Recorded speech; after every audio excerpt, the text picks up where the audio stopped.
Ok. A partir de agora, a sala está sendo gravada. Vou ressaltando que, para possíveis dúvidas que surgirem, vocês podem comunicar ali pelo chat, certo? E eu vou iniciar com o primeiro projeto, que ele tem o código 4391, intitulado O uso de resíduos orgânicos na produção de carvões ativados destinados ao tratamento do chorume. Os alunos são o Heitor Beretta, e o orientador do projeto é o professor Leonardo Augusto Fernandes, e eles são do Colégio Interativa de Londrina. Valesca?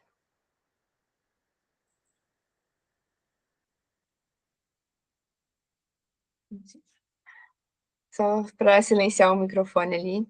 Eu vou iniciar a apresentação, então, do vídeo.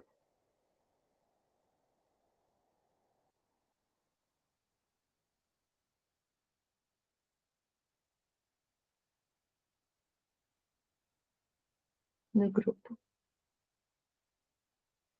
Vocês conseguem ver o vídeo? Ainda não. Não.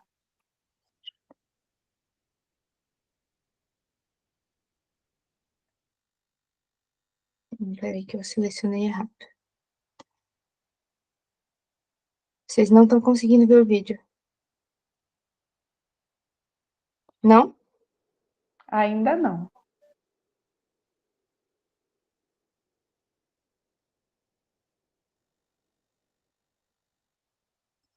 Assim vocês estão vendo a minha tela. Certo? Sim. Ok, aqui dá para ver o vídeo já, né?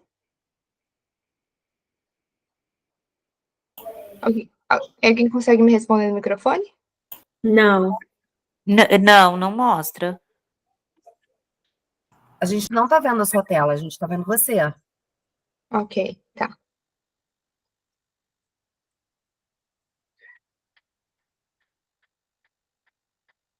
Não estou conseguindo abrir aqui. Deixa eu ver se de outra forma eu consigo fazer.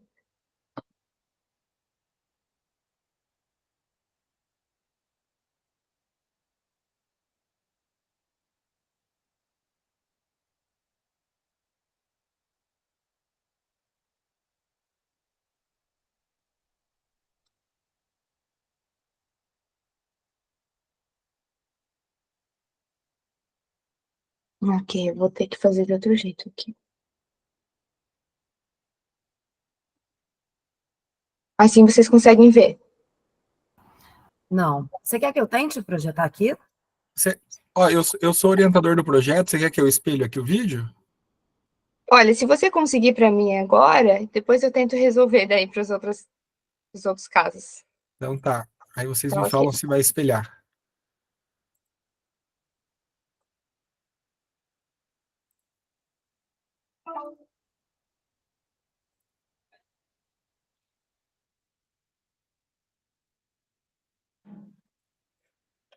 Apareceu, professor. Pode dar início, professor, então. Bom dia, meu nome é Heitor Beretta, eu sou aluno do primeiro ano do ensino médio do Colégio Interativa e meu projeto é sobre o uso de resíduos orgânicos na produção de carvão ativado destinado ao tratamento do chorume. Primeiramente, o chorume ele é a alcunha dada ao líquido de cor escura, odor nauseante, resultante do encontro entre a percolação da chuva com as matérias orgânicas em decomposição, podendo essas serem bactérias, fungos, micro-organismos ou lixo orgânico. Pela sua alta capacidade de poluição, sua grande quantidade de matérias orgânicas que requerem uma razoavelmente ampla quantidade de oxigênio, o chorume vai beneficiar múltiplos seres vivos, desde a vegetação até os animais, modificando diversos cultivos e plantações, e além disso, pela sua solubilidade, se infiltrando no solo e atingindo os lençóis freáticos, modificando diversos ecossistemas. Por essas razões, o presente trabalho tem o intuito de desenvolver um filtro utilizando o carvão ativado produzido a partir de resíduos orgânicos para o tratamento do chorume na água. Bom, múltiplos problemas ambientais no Brasil não só, mas também no mundo, eles vão se realizar dos entradas e crescimento dos setores produtivos e, subsequentemente, essa pluralidade de sólidos urbanos gerados. O chorume ele vai se enquadrar nesses resíduos sólidos urbanos porque a geração dele é feita em lixões ou aterros sanitários, em decorrência dessa percolação das águas da chuva pela massa de lixo orgânico. Esse líquido ele vai alavancar um profundo impacto ambiental devido à sua consideravelmente alta concentração de matéria orgânica em estado de decomposição, que vai demandar uma vantagem da quantidade de oxigênio, sendo esse proveniente do meio que ele atinge. Ou seja, se o chorume se infiltrar na água, ele vai absorver todo esse oxigênio restante e deixar essa água inóspita para qualquer ser vivo. Além disso, o chorume com asfalto, elevada carga poluente, ele pode infectar e corromper plantações se não for tratado de forma que as bactérias sejam exterminadas e que assim ele possa funcionar como fertilizante, afetando não só ambientalmente, mas também agronomicamente. Tendo em vista que o chorume ele pode afetar esses múltiplos ecossistemas, o nosso trabalho ele visa criar uma alternativa de filtração para o chorume, introduzindo o carvão ativado como uma possível solução. O carvão ativado ele é o carvão, ou seja, um resíduo orgânico posto em um processo de carbonização, ativado por meio de soluções, por meio da submersão em soluções de agentes químicos ativantes, que vão desde o hidróxido de potássio, o ácido clorídrico até o cloreto de zinco. O carvão ativado ele é um potencial filtrador para muitas substâncias, visto que esse material é composto majoritariamente de carbono e oxigênio. E, adicionalmente, ele vai possuir milhares de minutos polos na sua estrutura, o que, por sua vez, vai dar uma grande capacidade de absorção. Ou, em outros termos, as moléculas de gases líquidos das outras substâncias elas vão ficar retidas na sua superfície. Como ele é um material absorvente universal, funciona o carvão ativado em reter diversas substâncias químicas, orgânicas ou inorgânicas e biológicas ou sintéticas. Ou seja, nesse caso, o carvão ativado ele funciona como uma esponja, retendo todos os sólidos dissolvidos e líquidos orgânicos restantes do chorume, de forma que ele possa ser transformado num líquido que possa ser descartado, sem maiores danos ao meio ambiente. Tendo em vista nesses argumentos, o objetivo do nosso trabalho é desenvolver um filtro utilizando o carvão ativado produzido proveniente de resíduos orgânicos para o tratamento do chorume.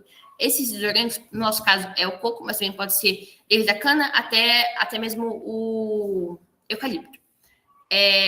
Além disso, a gente também visa testar a eficiência do filtro a partir do carvão ativado produzido do resíduo do coco, realizar testes de análises químicas do chorume antes e após ele ser passado pelo filtro, e também realizar testes de eficiência dos carvões ativados elaborados por diferentes agentes ativantes. Bom, na metodologia, a primeira etapa consiste da coleta do resíduo do coco, que é feita no comércio local. Tendo em vista que na nossa cidade a gente tem uma grande área de lazer que se chama Largo Gapó, e que tem um notável comércio de coco. Então, o coco vai ser proveniente lá. Na segunda etapa, a gente tem a carbonização do resíduo no forno, a uma temperatura de 280 graus por 3 horas. Depois, a gente faz a ativação química desse carvão, que consiste em 2 etapas separadas. A primeira vai ser fazer a solução, que consiste em 100 gramas de cloreto de zinco e 300 ml de água.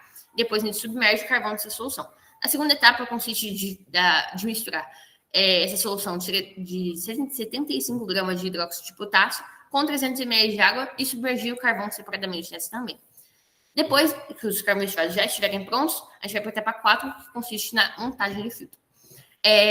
O suporte do filtro é a garrafa PET, também por um estilo de utilização, mas também por causa do seu custo razoavelmente baixo. O filtro ele consiste de várias camadas, começa com a gás e o algodão, segurando os outros componentes. Depois vem a areia para fazer uma filtração minuciosa do líquido.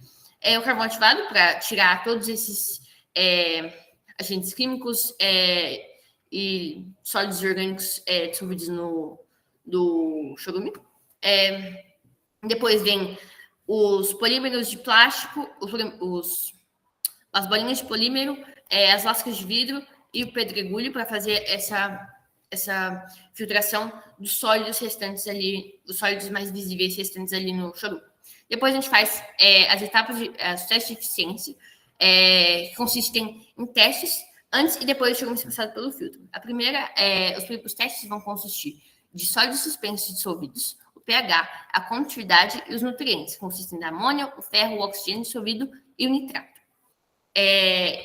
A gente faz esses testes de eficiência para ver se o filtro ele vai ter um efeito razoavelmente bom em comparação com as outras formas de filtragem do chorume, e também para ver se ele é realmente eficiente. Depois a gente tem os resultados, que consistem no carvão ativado já ter sido produzido e a montagem do filtro já ter sido feita. As considerações finais são que, com o estudo realizado, a gente conclui que é necessário desenvolver novas tecnologias e produtos que vão auxiliar nesse tratamento do chorume. Em relação ao teste de eficiência do carvão já produzido, a gente pretende realizar ele nas próximas semanas. E é isso, obrigada.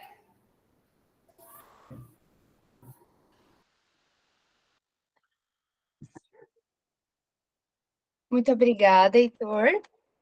Caso você queira fazer mais alguma consideração agora, você tem 5 minutos para fazer. Você gostaria de falar? Em relação aos testes de eficiência, a gente fez alguns. Heitor, só um O momentinho. pH, por exemplo. Câmera. Você consegue ligar? Desculpa. Em relação aos testes de eficiência, a gente já realizou alguns. Primeiramente, pH, antes e depois de passar pelo filtro, primeiramente ele teve um pH de 8,05, e depois de passar pelo filtro ele teve uma diminuição do pH para 7,51. Depois a gente tem a amônia, que primeiramente estava com 6,5 partes por milhão e desceu para 0,25 partes por milhão.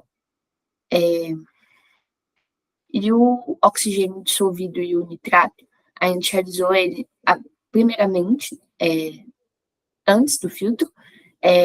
O oxigênio dissolvido ele teve 11 partes por milhão e o nitrato teve 2,6 partes por milhão. Em relação às próximas etapas do projeto, a gente visa expandir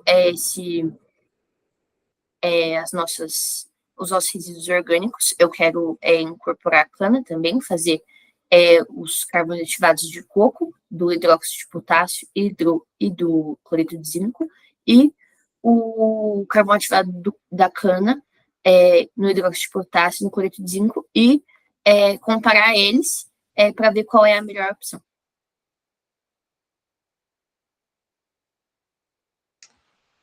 Já está finalizada a sua fala? Ok, muito obrigada. Eu passo a palavra agora para um dos avaliadores. Pode ser a Lilian, para começar. Lilian, você tem 5 minutos. Oi, então vai ser bem rapidinho. Primeiro, Heitor e professor Leonardo, parabéns. Muito interessante o projeto de vocês, pensar em sustentabilidade e em reciclagem, né? E, assim, eu só tenho uma questão que me chamou a atenção, que foi na introdução, lá no projeto, na parte escrita, que vocês falam sobre a utilização da Cielo e do Google Acadêmico para pesquisar. Só que durante o texto isso não foi dito, não mostrou nenhum artigo que vocês tenham usado como revisão de literatura e depois como referencial teórico. Então, só essa questão que, de repente, dá uma olhadinha nisso, tá? Obrigada. Muito obrigada, Lilian. Eu passo a palavra, então, para o Lucas, para fazer suas considerações. Lucas, você tem 5 minutos também. Certo. Não, minha consideração seria que eu gostei muito do trabalho, da ideia, né? Trabalhar com carvão ativado é muito bom e interessante, gostei dos resultados. Até só queria tirar uma dúvida ali, qual foi a diferença do pH antes e depois ali? Poderia me responder? E terminando a minha fala, depois você me responde ali. Gostei muito da fundamentação teórica, buscou bastante conhecimento para fazer esse trabalho, então mostra que realmente está interessado. Muito bom o trabalho desenvolvido e que dê muito certo até os seus próximos testes ali. Primeiramente, obrigado pela resposta. E o pH, primeiramente, antes de passar pelo filtro, ele teve 8,05, ou seja, era uma solução básica alcalina. Depois de passar pelo filtro, ele diminuiu para 7,51. Certo, era isso, obrigado. Ok, Lucas, muito obrigada. Eu posso passar a palavra, então, para a avaliadora Ana, desculpa. Pode falar, Ana. Pronto. Desculpem, eu estou em viagem, então eu estou conversando aqui do celular, mas está dando para me ouvir certinho, né? Sim, sim. Eu achei muito interessante o projeto, ainda mais no momento que a gente vive, né, com grande preocupação em relação à conservação do meio ambiente. E a interação entre você e entre seu professor orientador deu para ver que vocês trabalharam juntos, né, no projeto. E aí eu queria fazer uma pergunta para o Heitor. Heitor, o que essa experiência significou e está significando para você? Bom, eu nunca tinha feito um projeto dessa área mais natural, das biológicas exatas. Meus projetos eram todos antes de engenharias, e eu tô achando que é muito, assim, diferente, mas muito gratificante, assim, essa experiência, principalmente pelo cunho ambiental bem pronunciado. Muito obrigada. Seria isso.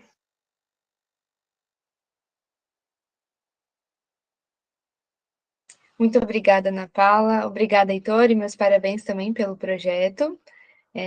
Eu vou passar para a próxima apresentação, então. Espero que agora dê certo. A gente finalizou a do Heitor agora 19h29. E gostaria de verificar se o Tiago está na sala.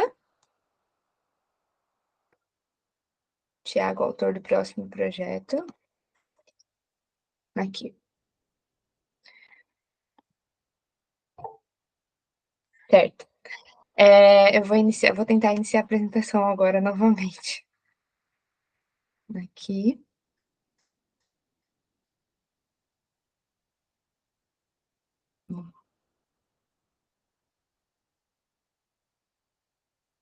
Agora vocês estão me vendo, né?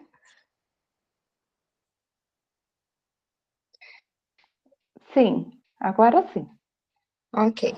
Vou iniciar a apresentação. Oi, meu nome é Thiago, eu estou no Barbosa de Paz, está na cidade de Leitorama, Paraná. Estou desenvolvendo um projeto que se chama Antidepressão, da fisiologia. Nosso objetivo é entrar no aprendizado da tabuada através do material rural. Para muito mais fácil de das pessoas físicas, nós estamos fazendo esse projeto principalmente porque muitas crianças não precisam estar fazendo atividade na hora de pesar. Vamos fazer como principal fator para isso é a comida. Porque muitas crianças para online estão na primeira, porque pode ser conseguir. A gente vai fazer esse projeto para falar mudado a nossa consideração online. Para a experiência do banho. Eu vou dar agora a noção de nosso projeto, alguns para as crianças, nós entramos no lugar, uma professora muito popular. Isso mostra que a guarda é muito importante para a matemática,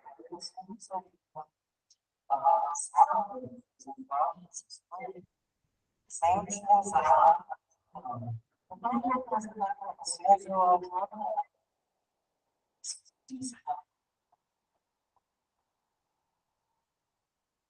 esse jogo ainda vai ser já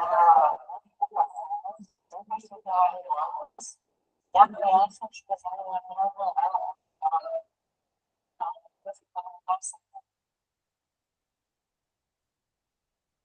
para usar o carbono para você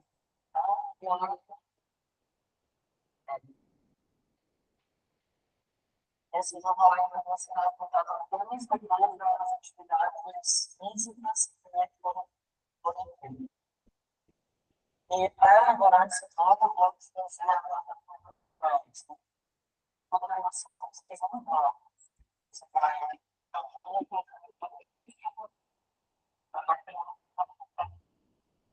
É isso, muito obrigado pela atenção. Tchau.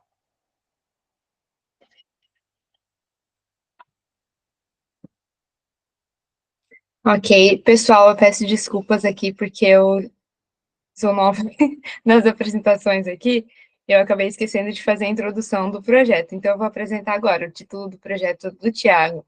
É Multiplicando Conhecimentos, Caminhos Dourados para a Tabuada. O autor é o Tiago Dionísio da Silva Galvão, e os orientadores são a professora Daniele Rosa de Arruda da Silva e o professor Jason Fernando da Silva. Eles são do Colégio Estadual Barbosa Ferraz. Agora sim, Tiago, eu passo a palavra para você. Se você gostaria de fazer algumas considerações, você tem 5 minutos a partir de agora.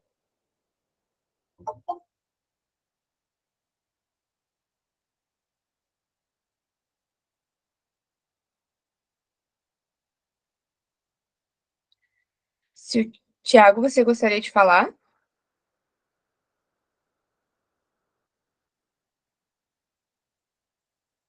Ok.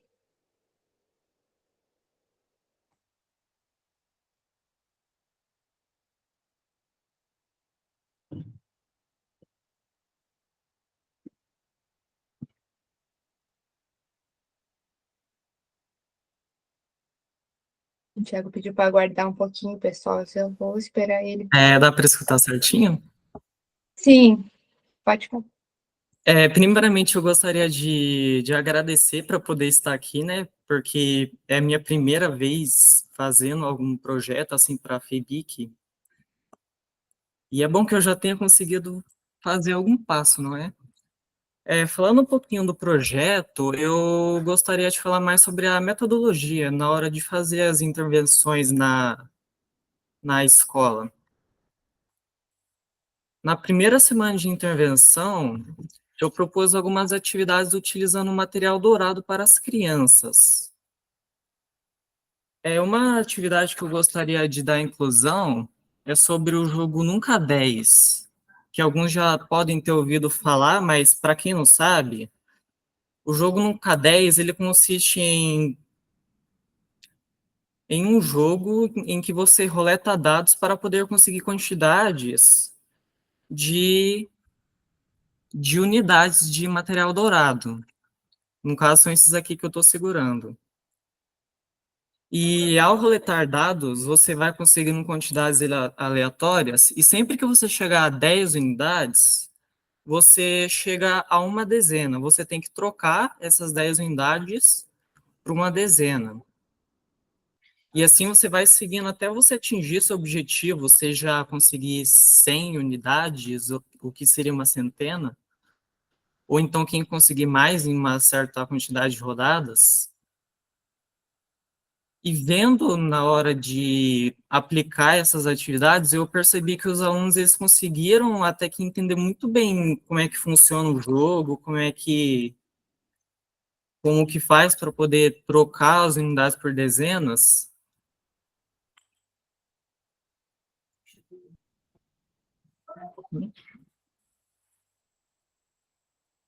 E nas intervenções eu ainda não apliquei a parte de jogo digital, porque ainda não teve tempo. Mas eu acredito que provavelmente os alunos podem sim aprender até que fácil como é que funciona. Aí que eu programei utilizando Scratch, que eu já falei na hora do vídeo, e que é bem interessante também aprender programação, seja em blocos, escrevendo, porque também serve para poder propor atividades não só na minha área, mas também em outras, não é? Pode ser.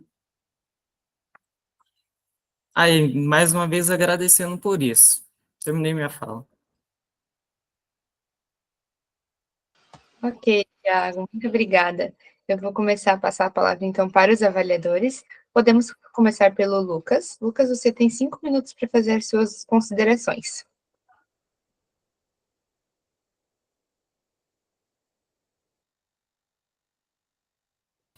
Então, boa noite. Eu estava olhando o trabalho, achei interessante. Então, vocês verem uma ideia diferente de trabalhar, né, o lúdico da matemática para facilitar, né, o ensino, realmente é interessante. Ainda mais tendo em vista isso que ficou um tempo, como vocês viram, né, pelo trabalho do remoto, teve essa dificuldade. Então, muitas vezes acabo se esquecendo dessa parte, trazer isso de volta para facilitar, é muito interessante. Achei legal. E daí agora buscando programar também, então, conforme vocês vão conseguindo ver, daí quando tiverem essa parte já feita, então, vamos dizer, trabalhada, né, feita a intervenção, como você falou, então trazer o que você espera também. Gostaria de perguntar o que você espera dessa intervenção. Você acha que vai ter um resultado melhor do que com os materiais dourados? O que você acha? Poderia dar uma resposta? Eu acho que os alunos podem sim aprender a matemática. Aberto, sim. Eu acredito que os alunos podem sim aprender de forma até que simples, talvez, utilizando material dourado. Até porque o material dourado ele serve muito para matemática básica, como eu já estava incluindo. E a questão é que se você não aprender a matemática básica, você também não vai conseguir progredir. Você não vai conseguir fazer equações complicadas de primeiro, segundo grau, entende?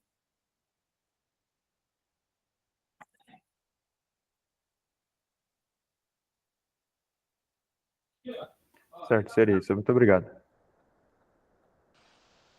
Ok, Lucas, muito obrigada. Passo a palavra, então, para a professora Ana. Professora Ana, você tem 5 minutos também.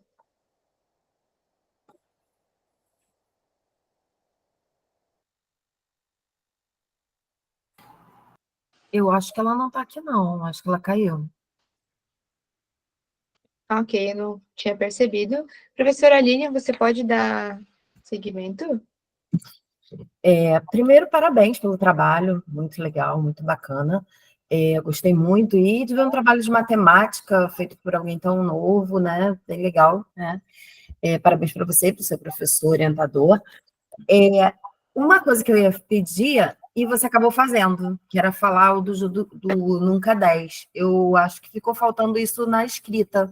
Poderia colocar mais assim, o que ele é, porque como você disse na sua fala agora, de repente alguém não conheça e tal, às vezes quem está lendo o seu projeto não conhece o jogo, tá? Então, foi isso. E também, de repente, colocar no resumo, porque o resumo, ele é o que está ali abrindo o seu trabalho, né? O que a pessoa vai ler e vai se interessar.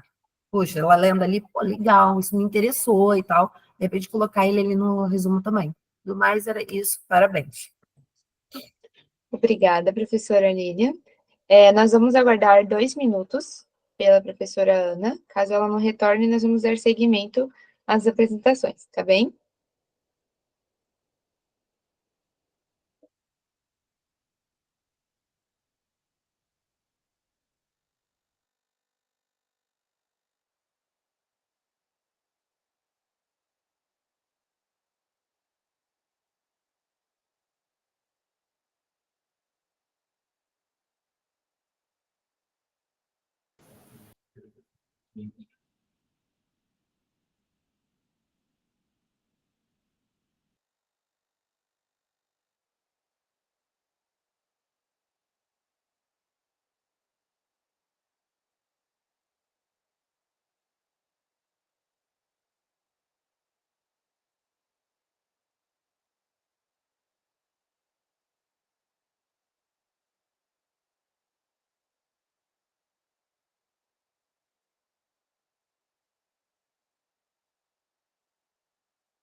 Pessoal, acabei de receber um comunicado da coordenação. Nós vamos poder seguir as apresentações sem a professora Ana. Posteriormente, ela vai pedir para avaliar pelas gravações. Pode falar, professora Lívia. Eu não sei se foi só para mim, mas na hora que você projetou o vídeo do Thiago, eu não escutei direito. Estava muito baixo. Eu não sei se foi só comigo. Ok. Mais alguém percebeu esse problema? Sim, muito baixo. Um momentinho, vou tentar arrumar isso aqui antes da gente prosseguir, então. Tiago, muito obrigada pela sua apresentação, meus parabéns pelo seu projeto. Eu não tinha mencionado antes, mas eu sou aluna de licenciatura em Química. Já fiquei toda encantada com o projeto do Heitor também, porque é da minha área, e eu fico muito feliz de ver pessoas tão novas como você desenvolvendo projetos voltados para o ensino. Na universidade a gente encontra muita dificuldade disso, e de encontrar estratégias e metodologias inovadoras, e eu acho muito legal ver isso vindo de uma pessoa tão jovem, né? Então, meus parabéns.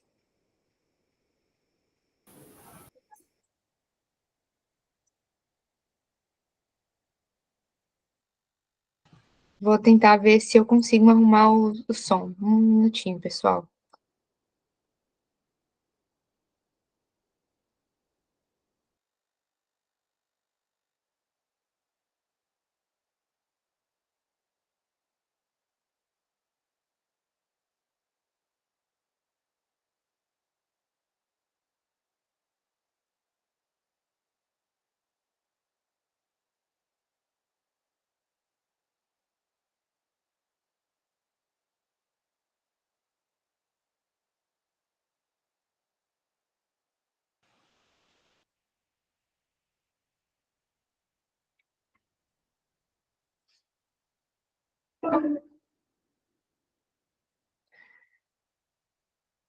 Pessoal, eu vou iniciar a terceira apresentação.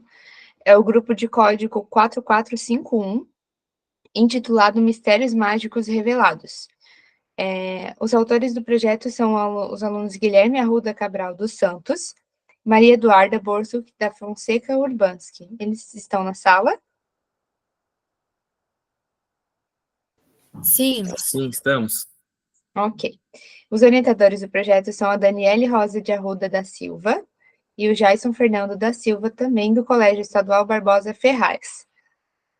Eu vou iniciar a apresentação com uma outra opção que tem aqui. Caso o som estiver inaudível, alguém me comunica pelo microfone, que daí eu consigo alterar, tentar fazer outra coisa aqui, tá bom? Obrigada. tranquilo.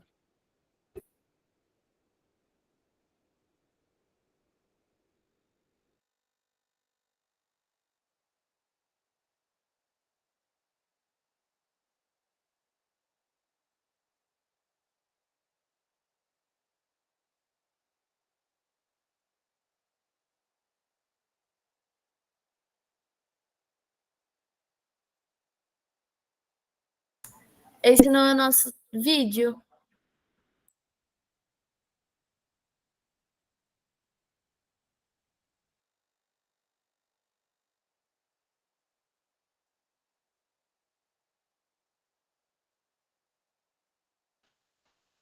Um momento.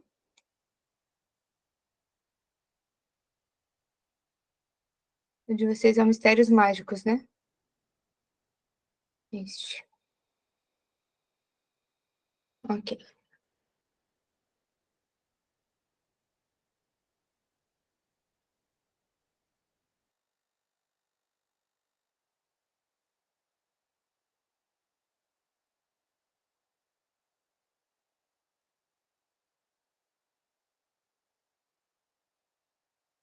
Não está dando para ouvir.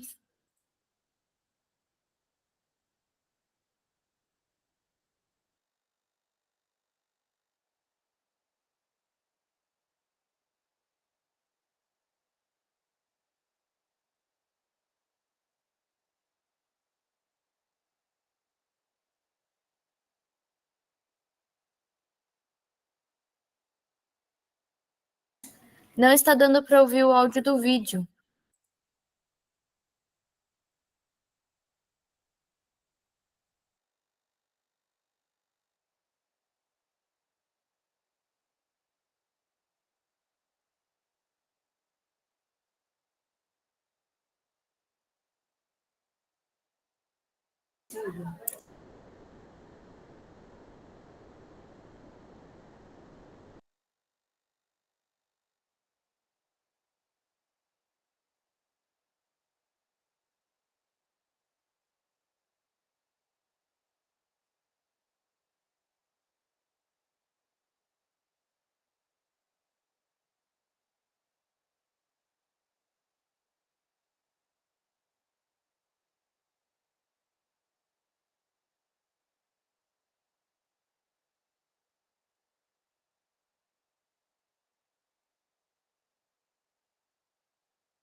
O vídeo está sem som.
Obrigada, pessoal. Eu passo a palavra para a Anne e para o Tiago. Caso eles queiram fazer suas considerações, vocês têm 5 minutos.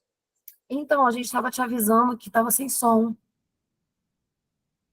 A gente falou aqui, abriu o microfone, o pessoal Gente, escrevendo. eu vi agora no chat que vocês estavam falando sobre o vídeo, mas eu precisava que vocês falassem no microfone. Alguém tentou falar no microfone para mim? Sim, a gente tentou. Várias vezes. Eu não estou ouvindo vocês. Um momento.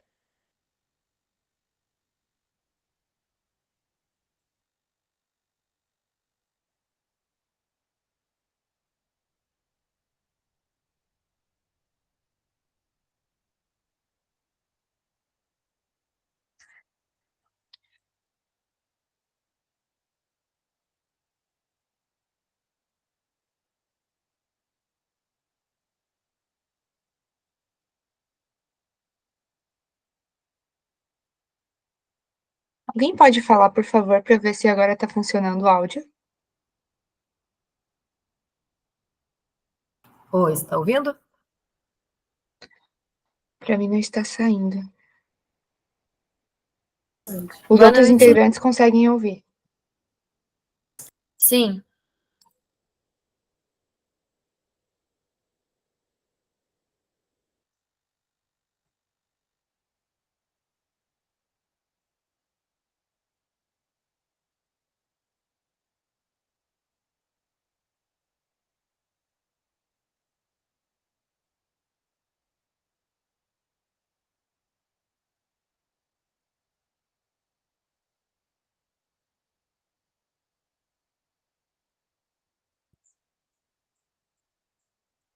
Estou pedindo para a coordenação vir arrumar.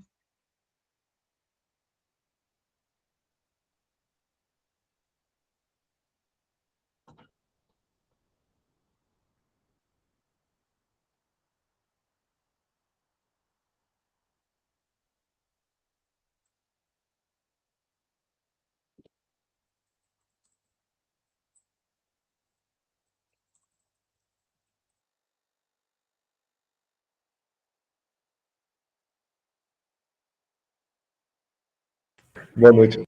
Oi, pessoal, boa noite. Estão me ouvindo? Sim. Sim. Sim, tá. Eu sou a Valesca, tá? Vim aqui ajudar a Fernanda. Só um instante que eu vou pedir para ela retornar para ver se agora ela consegue acessar. Tá bom.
Pessoal, agora vocês me ouvem? Sim. Tá, eu vou precisar passar novamente o vídeo. Como que ficou? Ok. Ninguém conseguiu escutar o vídeo, né? Não Não. conseguimos te ouvir ainda, Fê. Vocês não conseguem me ouvir? Conseguimos, desculpa. Era eu que tinha desabilitado o som. Tá bom. Valesca, tá dando bastante problema na hora de passar as reproduções aqui de compartilhar a tela. Eu posso pedir para o grupo apresentar aqui? Pode sim, pessoal, devido à questão da conexão, né? A gente vai pedir então para vocês organizarem, ficar ali com o link dos vídeos, e vocês podem compartilhar esse link aqui, a guia, né? Aqui no Google Meet. Pode ser? Vocês conseguem? Se algum Só um grupo- momento. A gente Tranquilo. já... Ok. Se algum grupo não conseguir por problema de conexão também, Fê me avisa que daí eu consigo transmitir por aqui, tá? Ok. Obrigada, gente. Boa banca para vocês. Então tá, a gente vai aguardar a Anne e o Guilherme para eles reproduzirem a tela para a gente. E ficamos combinados assim. Os próximos grupos, que é o Audiovision, o Demartius, o do Felipe e do Gustavo e o Patas Seguras, podem ir preparando para apresentar, para compartilhar a tela depois na vez da apresentação de vocês, tá bom? Eu vou reiniciar o tempo aqui da Anne e do Guilherme. Quando vocês estiverem prontos, aí vocês avisam, tá bom? Tá ok.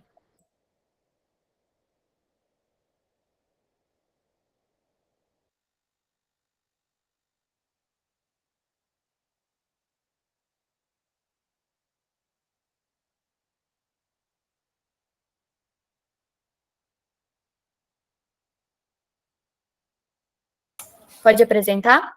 Pode.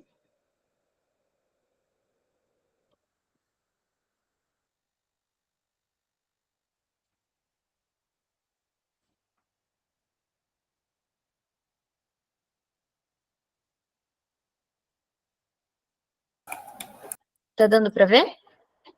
Não. Agora sim. Oi, tudo bem? Eu me chamo Maria Eduarda, sou aluna do Colégio Barbosa Ferraz, e eu estou desenvolvendo um projeto do Cubo Mágico, que é Mistérios Mágicos Revelados.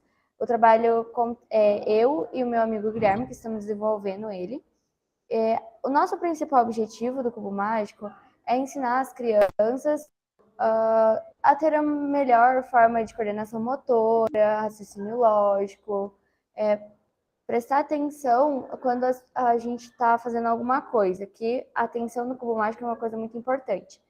Então, antes da gente chegar no Cubo Mágico, a gente fez todo um preparatório, fizemos uma explicação rápida para as crianças do cubo, da história, fizemos jogos, temos 2 jogos, incluindo esse daqui, que você tem que separar cada linha de uma cor, só que na hora vai estar tudo embaralhado e as crianças têm que ir colocando, mexendo apenas uma tampinha.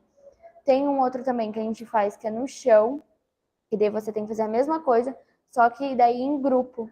Essa daqui é individual, a outra é em grupo, que você mexe 2 peças. Né? Então, a gente fez todo esse daqui para eles entenderem que eles precisam dessa atenção, da coordenação motora, para poder mexer no cubo mágico, até porque é uma coisa nova para eles. Então, a gente fez uma intervenção recentemente, a gente viu que foi um sucesso, as crianças adoraram bastante, tanto os jogos, quanto a forma da gente explicar, interagiram bastante. E antes da gente jogar o cubo na mão deles, falarem, a gente vai começar a mexer com o cubo, a ter o manuseio, a gente passou esses joguinhos, eles conseguiram entender bastante, e logo em seguida conseguimos já mexer com o cubo. Eles ficaram super encantados, super alegres, por estarem mexendo com uma coisa que eles acham tão legais, porque vê na internet, né? Pessoas mexendo e acho uma coisa muito legal. Então, a gente fez tudo isso para poder motivar as crianças a não acharem, nossa, é uma coisa difícil, eu não consigo. Muitas coisas que a gente escutou na intervenção foi, mas eu não consigo. A gente falava, você consegue, é só você tentar.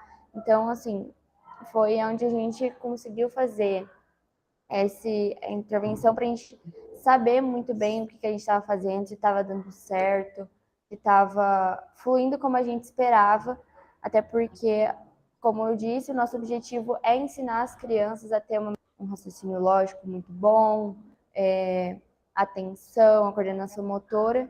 Então, foi o que acabou a gente conseguindo fazer dentro da nossa intervenção e no decorrer do tempo a gente conseguiu. Então, depois, no final, a gente fez com as crianças o cubo mágico, montando.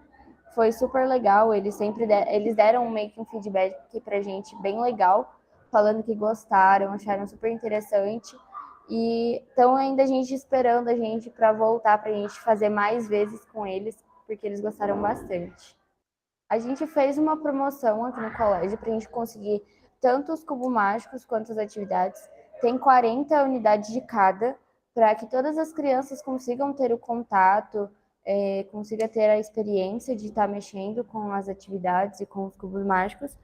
Então, a gente, antes de começar a jogar para as crianças cubo mágico, a gente entregou para cada um, falando, vamos fazer todo mundo junto, por etapas, que seria a forma mais fácil de se montar o cubo, com o método de camadas.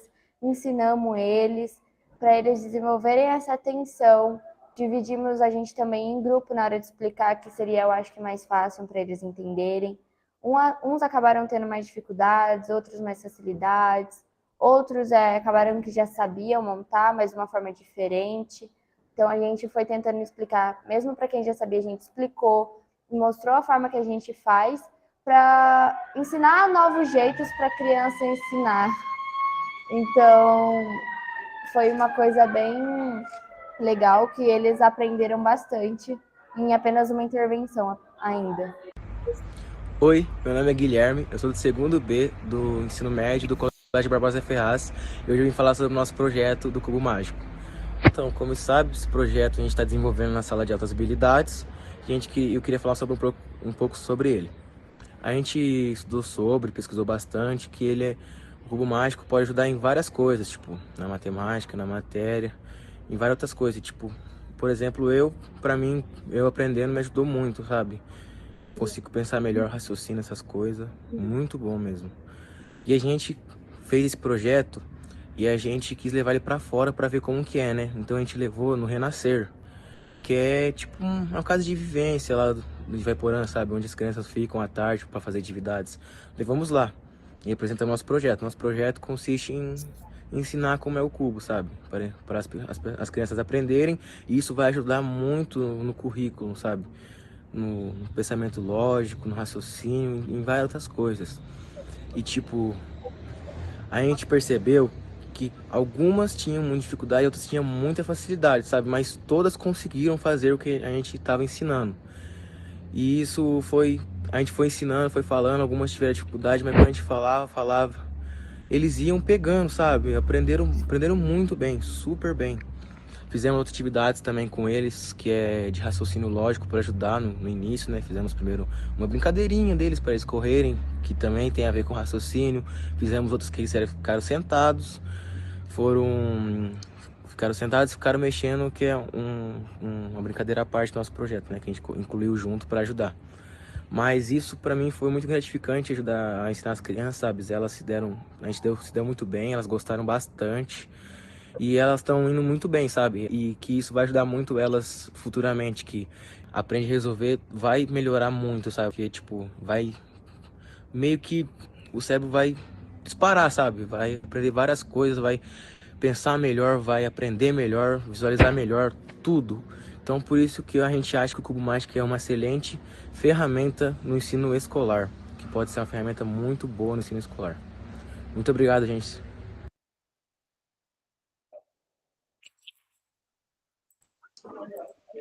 Anne e Guilherme, vocês podem fazer as considerações de vocês, tem 5 minutos.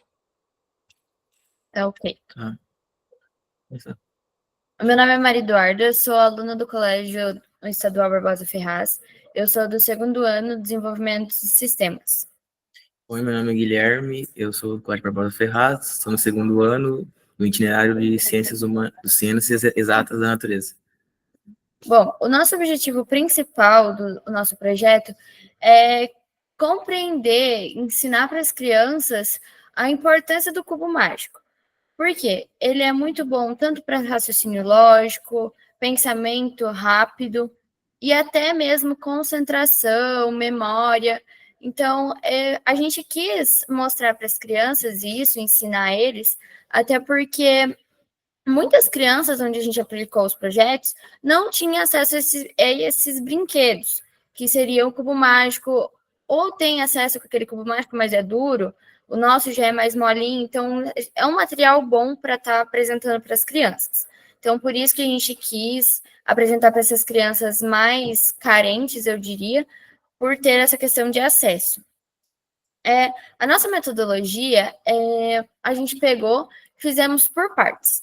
A gente pegou, desenvolveu o projeto escrito e depois a gente colocou no papel. Como é que a gente vai apresentar para as crianças o passo a passo de cada atividade, como foi desenvolvida, até chegar no cubo mágico. Então, lá na intervenção, a gente pegou, explicou um pouco como que é a história do cubo mágico, por que foi criado, onde, por quem. A gente explicou para as crianças, tiramos as dúvidas delas.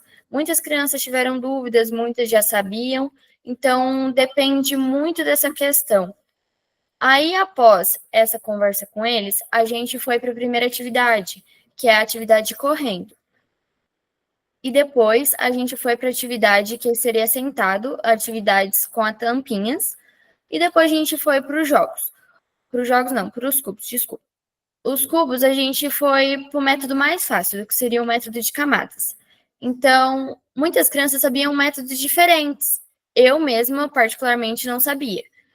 Tentei aprender com as crianças, tanto ensinando ela quanto aprendendo. Então, a gente ensinou o nosso método para até a gente conseguir auxiliar eles melhor. Tinha muitas crianças que chegavam assim, tia, como é que faz essa parte? A gente tentava, explicava um a um para eles.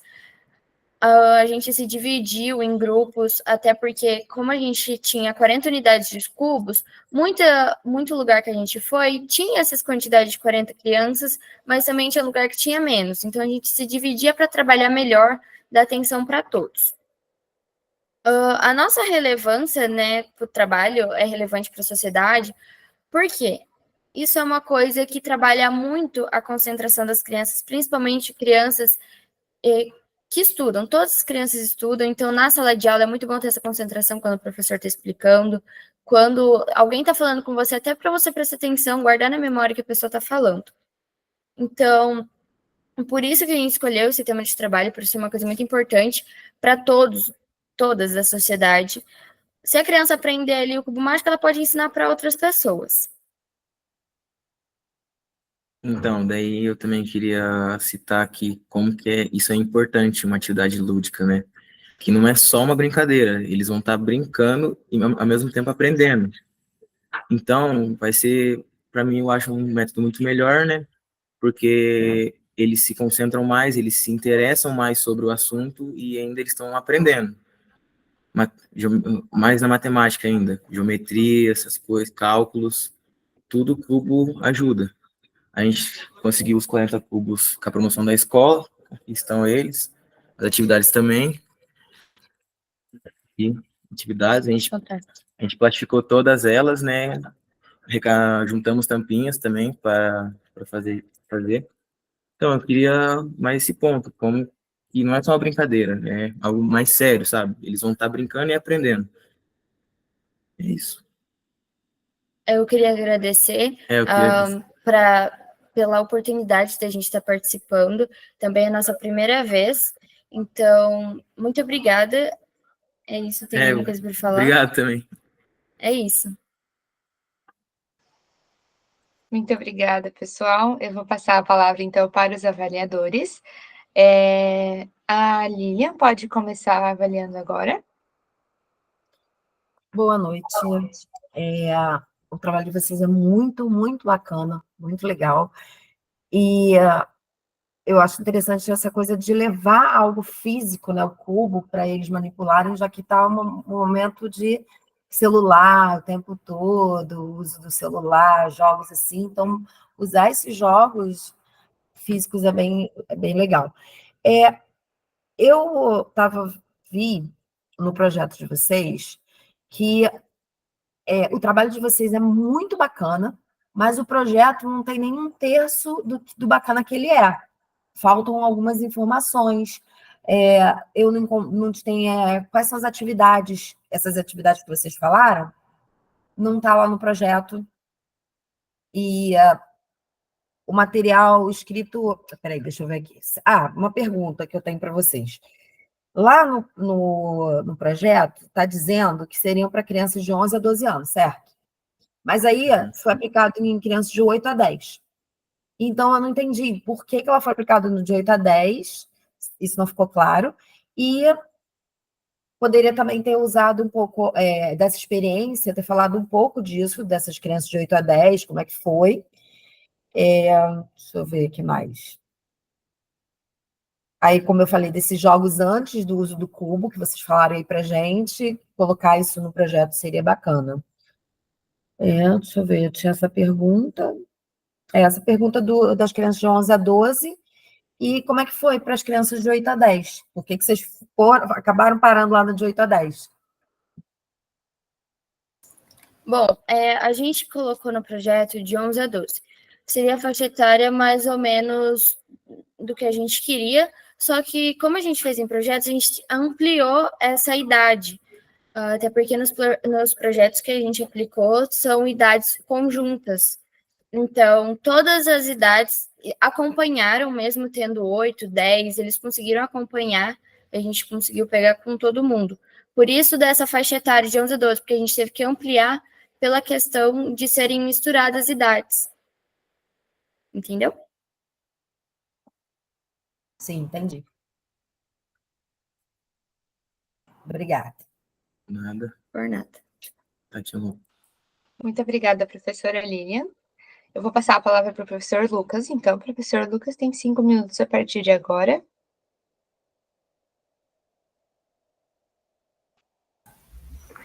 Então, boa noite.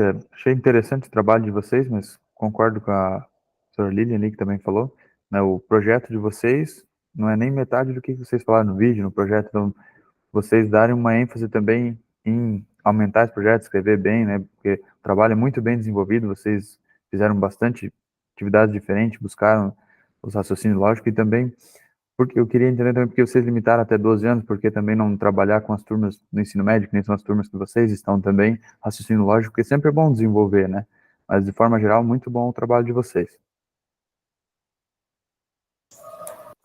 Então, a gente já pensa em ampliar, mas a gente queria começar mais com as crianças de 12 a 10, né? De 8 a 10, porque a gente queria ver como elas iriam sair, sabe? Porque como a gente já está no ensino médio, a gente sabe que seria um pouco mais fácil ensinar. Então, a gente queria um desafio, e queria ver como elas iriam sair, se a evolução seria grande, sabe?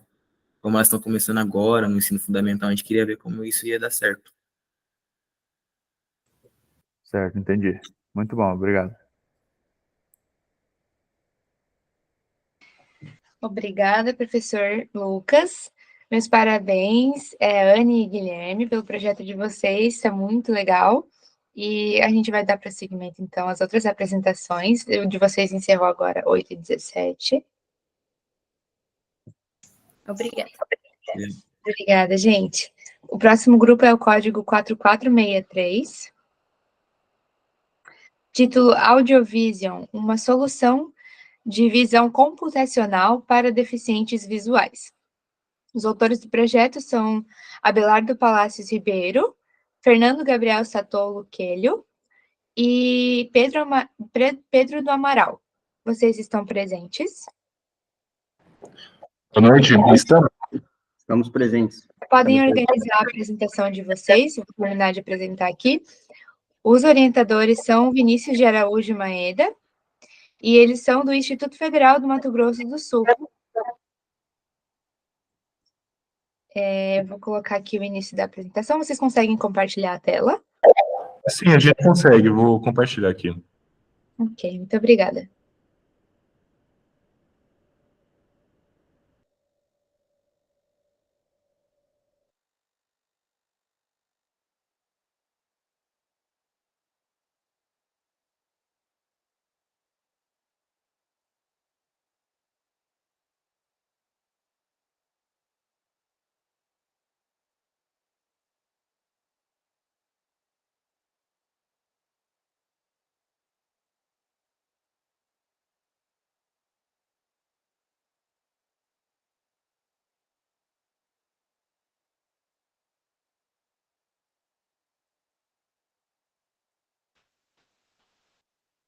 Pessoal, é só para mim que tá sem som? Não. Está sem som, pessoal. Vamos resolver aqui. Ok. Vamos aguardar um pouquinho.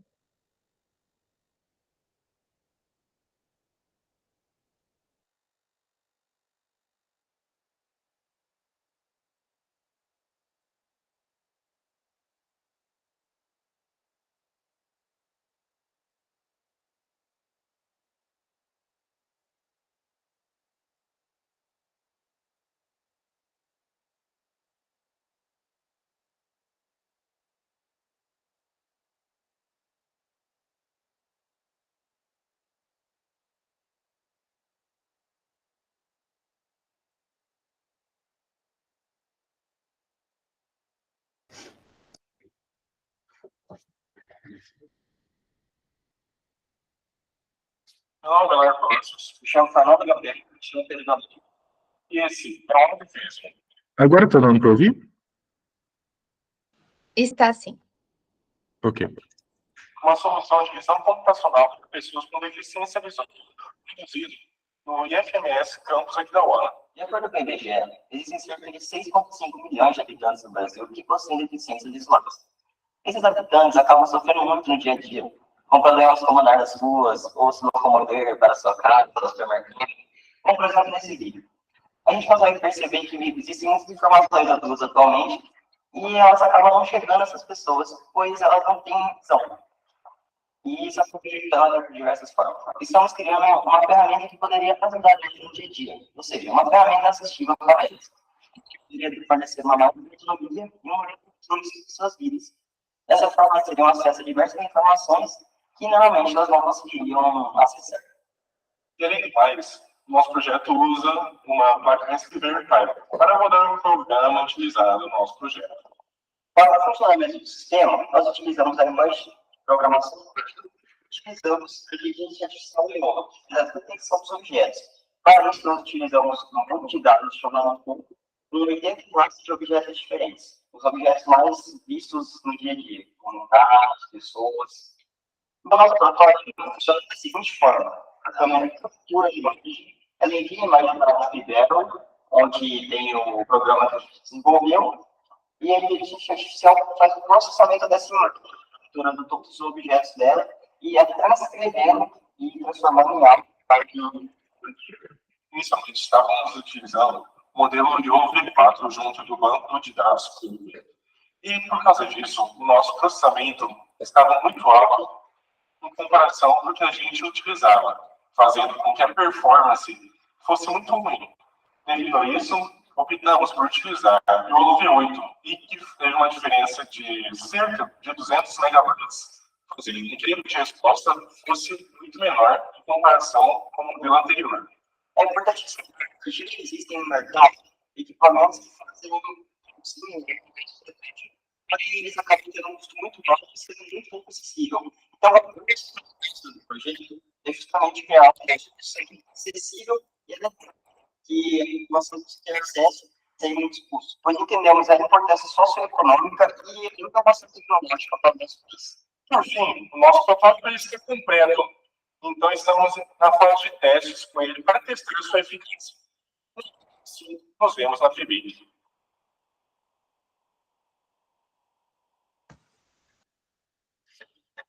Obrigada, pessoal. Vocês têm 5 minutos para fazer mais algumas considerações, tá bom?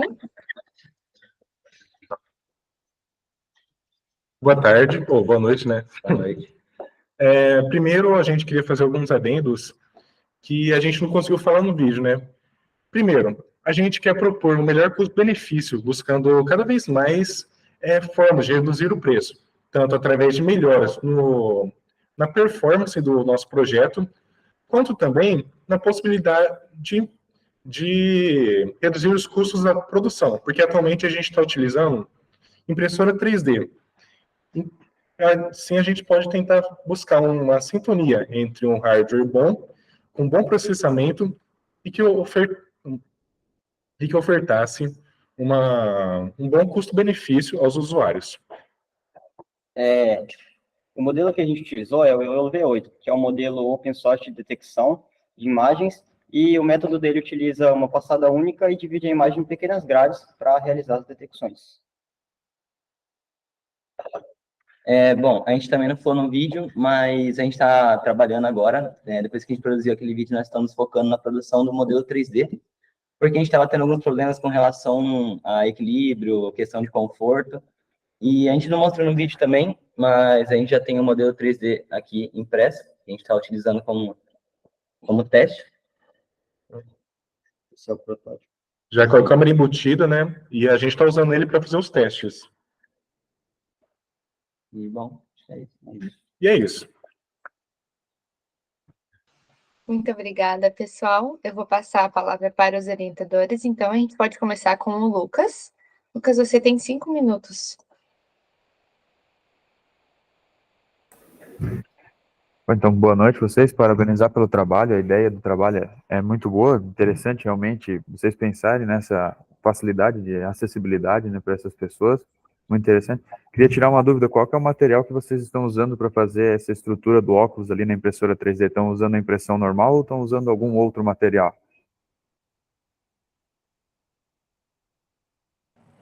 A gente está usando só o material de 3D, o ABS.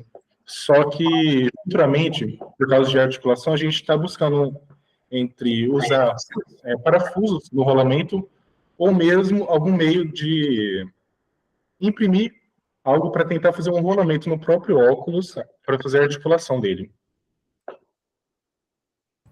Certo, entendi. Realmente, daí, facilitando, fica o conforto melhor, né, conforme vão melhorando os projetos, mas parabéns pela ideia, muito bom, e dê certo cada vez melhorar esse trabalho.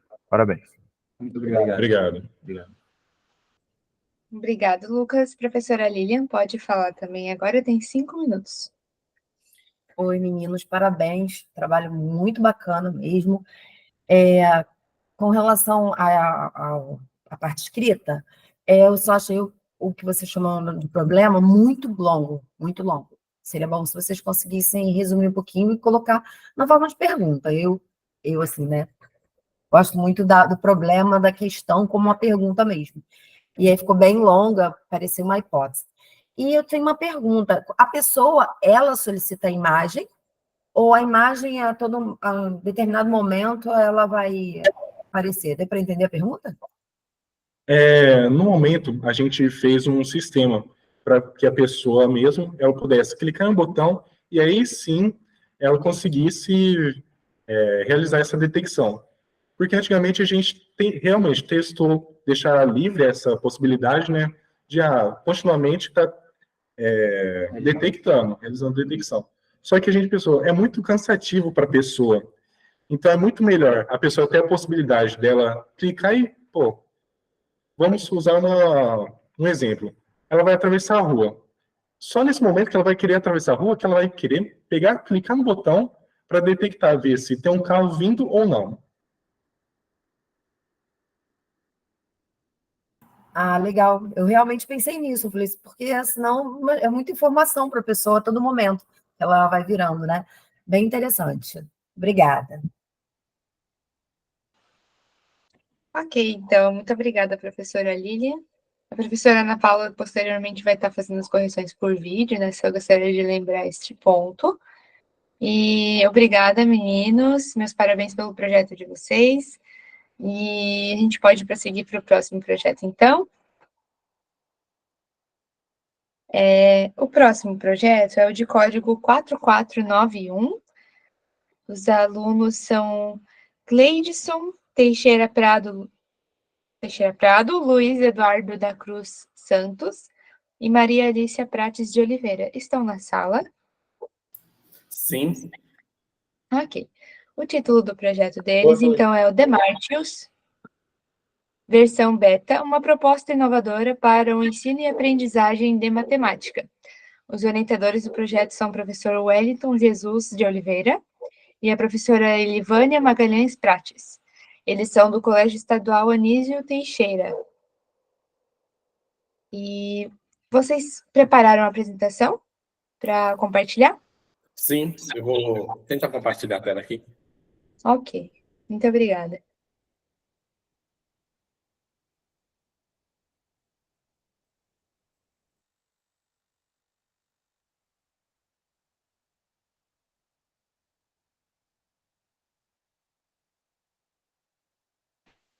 Está sem som, pessoal. Espere só um instante.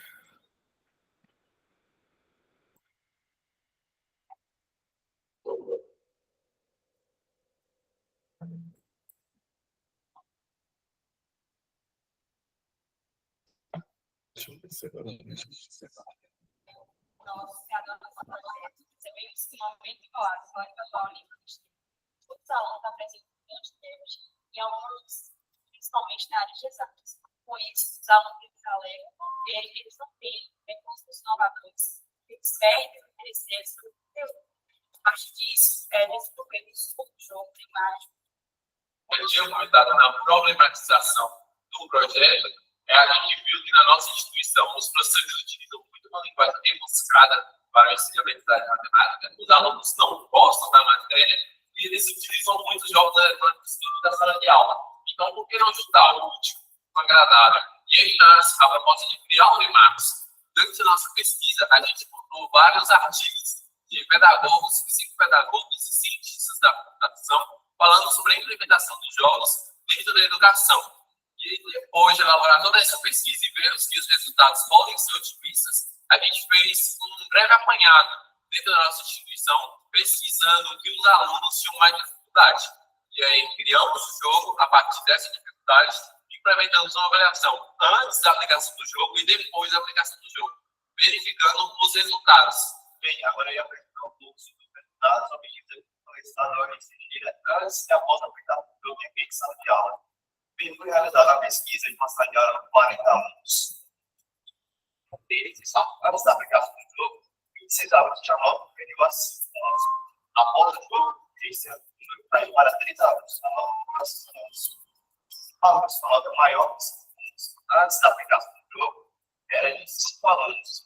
E essa média de estudo de alunos subiu para 29 alunos após a aplicação do jogo, começou a decidir Nossas ideias para dar continuidade ao jogo Demartius é implementar novas fases com conteúdos que não abordamos no primeiro protótipo do jogo.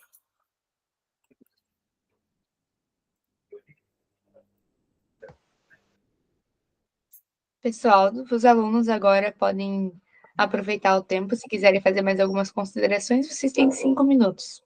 Certinho.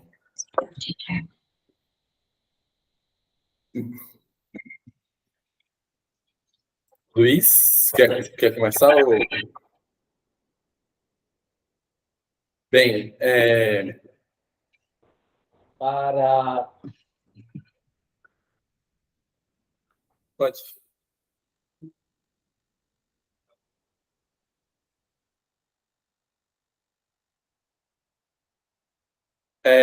Assim, desenvolver esse projeto não foi fácil. A gente passou por vários problemas aqui na nossa instituição, porque assim, a gente não tinha muito recurso. E programação, para a gente, foi algo complicado, porque a gente não sabia de muita coisa, a gente não sabia praticamente nada, né? Computador a escola não tinha, por incrível que pareça, os mesmos computadores eram divididos entre a coordenação, a secretaria, os professores e os alunos. E isso era um problema na nossa escola, entendeu? E assim, surgiu essa ideia, a gente pesquisando, né, vendo um possível projeto para a gente trazer, a gente viu que criar esse jogo eletrônico traria resultado. E aí, como a gente comentou no vídeo, várias pessoas falam que tem resultado. E a gente comprovou isso dentro da nossa instituição de ensino, né? Aí a gente passou por um longo processo, a gente construiu o game, a gente, né, fez uma avaliação com os meninos quantitativa e qualitativa, né? Os que eram recém-chegados em nossa escola. E aí, assim, tendo em vista de tudo que já tinham falado, né, e também do ponto de vista pessimista que as pessoas têm dos jogos eletrônicos, a gente percebeu que, né, foi assim, algo extraordinário, porque realmente demonstrou resultados. Luiz, deseja acrescentar mais algo?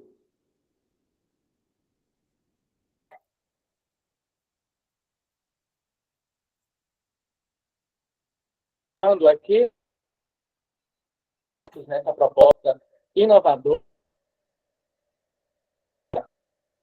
fazer de forma mais clara e divertida, né, a aprendizagem da matemática, né, sobretudo nas escolas, e ampliar os conteúdos didáticos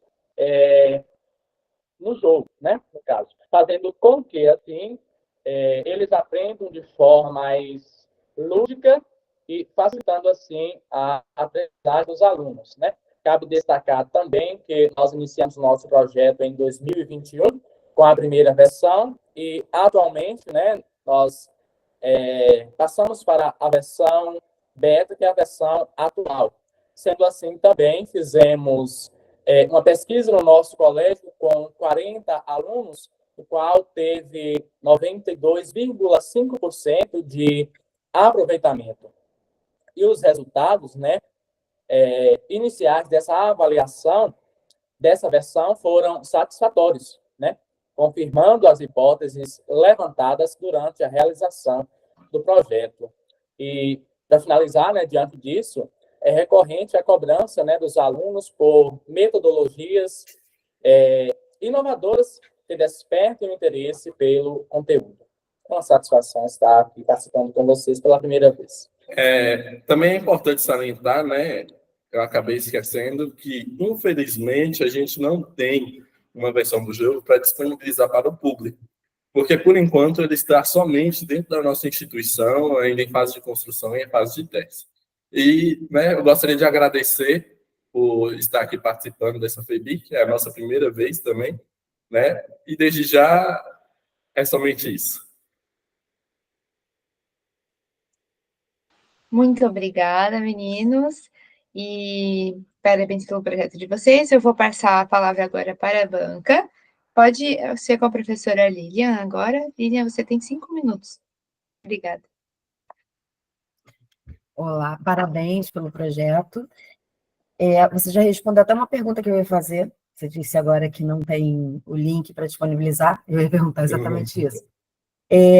Então, no resumo, na parte escrita, né, no resumo, vocês falam do D'Ambrosio, do Biratan D'Ambrosio, mas ele não é citado no texto, em nenhum momento. Então, seria bom ou colocar ele no texto, né, em que eles encaixam no projeto, ou retirar. Uma coisa muito importante. Vocês usaram um termo que é portadores de necessidades especiais. Não se usa esse termo mais, se usa pessoas com deficiência, tá bom? Muito importante que vocês troquem isso, tá? E coloca print, de repente, do jogo, né? Para dar exemplos, assim, colocar prints para que a gente possa compreender legal o jogo. É só isso. Obrigada.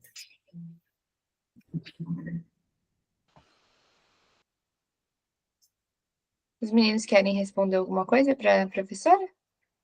Não é necessário. Obrigado, professora, pela avaliação. Obrigada, professora Lilian. Agora passo a palavra para o professor Lucas. Boa noite.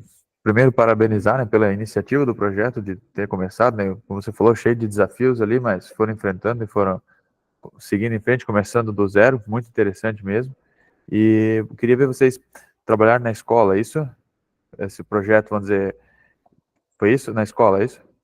Isso. A gente, por enquanto, só trabalhamos na nossa instituição, né, por estar em fase de construção, mas a gente pretende expandir e trazer, né, para outras instituições de ensino, né, para outras matérias, outros conteúdos. Isso, daí, então, seguindo nessa ideia, né, então, já que foi na escola, eu queria ver, quando vocês foram fazendo os testes, né, quais que foram, vamos dizer, as idades que vocês tiveram como foco, assim, para avaliar com o funcionamento, o projeto, a ideia deles também, a desenvoltura perante o projeto de vocês? Assim, a gente fez a avaliação com meninos de mais ou menos seus 14 a 15 anos, né, que tinham entrado recentemente no estadual aqui.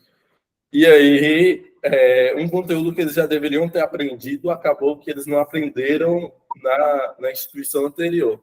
E aí a gente aplicou, a gente viu que eles tinham essa necessidade, e o ensino médio que eles estavam entrando necessitava muito dos conteúdos que a gente abordou, que foi potenciação, radiação e números inteiros, né, o jogo de sinais. E aí a gente aplicou e deu certo. Certo, obrigado. Obrigado, professor. Obrigada, professor Lucas. Meninos, parabéns pelo projeto de vocês, pela iniciativa. E agora, então, nós vamos dar continuidade com os próximos grupos. O próximo grupo é o de código 4510. O título do grupo, então, do projeto, a análise da molécula de migrastatina em meio biológico por simulação computacional. Os alunos do projeto são Felipe Constantino dos Santos e Gustavo Azen. Estão presentes? Oi, tudo bem? Boa noite, Estão me Gustavo. ouvindo? Boa noite. Boa noite, Felipe. Vocês já prepararam a apresentação? Sim, eu vou espelhar aqui. Os orientadores do projeto são Jonas Pinheiro, professor Jonas Pinheiro, do Colégio Interativa de Londrina. Vocês podem iniciar a apresentação, eu vou começar a contar o tempo assim que colocarem, tá bom? Muito obrigada. Tá.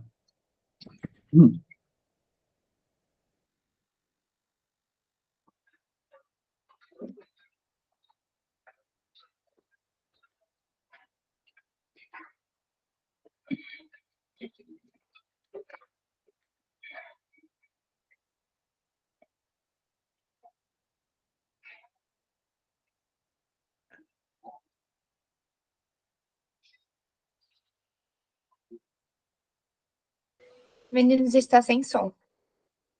Tá sem som? Sim. Tá, eu vou tentar resolver isso.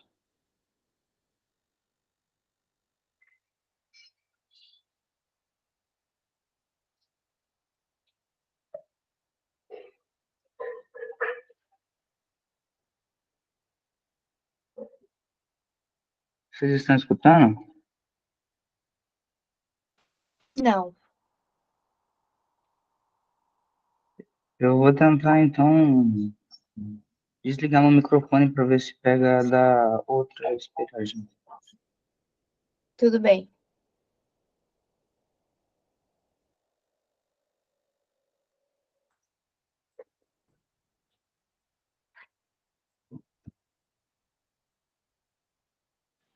Deu para escutar? Não. Eu vou tentar apresentar aqui também, só um momentinho. Por favor.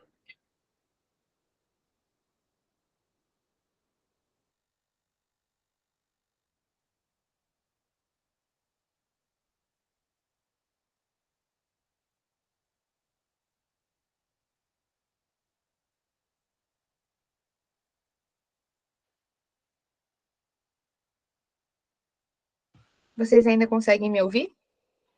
Sim. Ok, vou tentar produzir. Bom dia, meu nome é Felipe Constantino. Bom dia, meu nome é Gustavo Azen.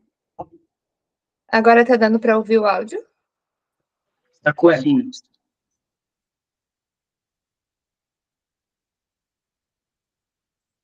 Nosso projeto de análise da molécula de migrastatina em meio biológico por simulação computacional. A gente já fez produção do ensino médio e a gente se faz a adaptação do primeiramente, eu vou falar da migrastatina e ela funciona. Mas que vai orientar uma coisa boa. Não tem que concessão.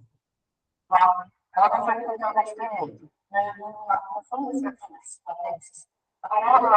Ela foi uma gama de moléculas presentes na molécula. Molécula que sintetizou a migrastatina. Migrastatina é essa que passou atualmente para a classe. Nem passa as transferências, isso não é através do produto da computação química é um método de investigar e caracterizar a molécula estava através do computador. Nós conseguiríamos estudar a molécula separada de uma muito mais fácil, tanto separada quanto formatada, de modo muito mais fácil do que seria uma tela previamente. Bom, tem a química computacional dos softwares e próprios métodos de campo. Os softwares da química computacional, eles têm vários, mas mais utilizado no nosso projeto é o Balsam e o Balsam V. Sendo o Balsam sem interface gráfica e o Balsam V com interface gráfica. O Balsam, ele aplica os métodos com solicitados de cálculo e consegue tirar tanto resultados de geometria numérica, quanto de espectroscopia, quanto de própria analítica. O Balsam V já retira esses resultados informativos pelo Balsam e coloca eles em uma interface gráfica, onde a gente consegue visualizar melhor e entender melhor através de um desenho. Os métodos práticos existem dentro da química computacional, mas o mais utilizado nesse projeto é a BNIT, que retira os resultados, começa a fazer os resultados apenas com a física, suas leis e constantes. Dentro do BNIT, assim como a química computacional, existem vários métodos também. As mais usadas e o mais utilizado entre as pessoas é o método. Um método mais simples do BNIT, onde uma molecular consistente e modifica a molécula até conseguir o seu mínimo de energia. Esse mínimo de energia é tomada por resposta ao resultado. Dentro desse método, a gente consegue gerar as relações, conseguimos aplicar tudo isso em uma espectroscopia. A espectroscopia é uma fonte de ciência em vários ao solvente, a gente contar essas duas espectroscopias para ver onde a gente vai estar encontrando diferenças entre os pontos de energia da analisando isso, como que acontece os sentimentos e o calcular de essa também. Nós já vimos claramente utilizar para obter resultados. Essa química descontada com clientes, mas sem entender como o assunto afetar os cientistas e até médicos que utilizam a mão dela para fazer exemplos remédios para as pessoas. Em próximos passos, queremos então aplicar essa diferença entre solvente e inovar para conseguir identificar e diferenciar uma espectroscopia da outra, a inovato e a inovato e a solvatória.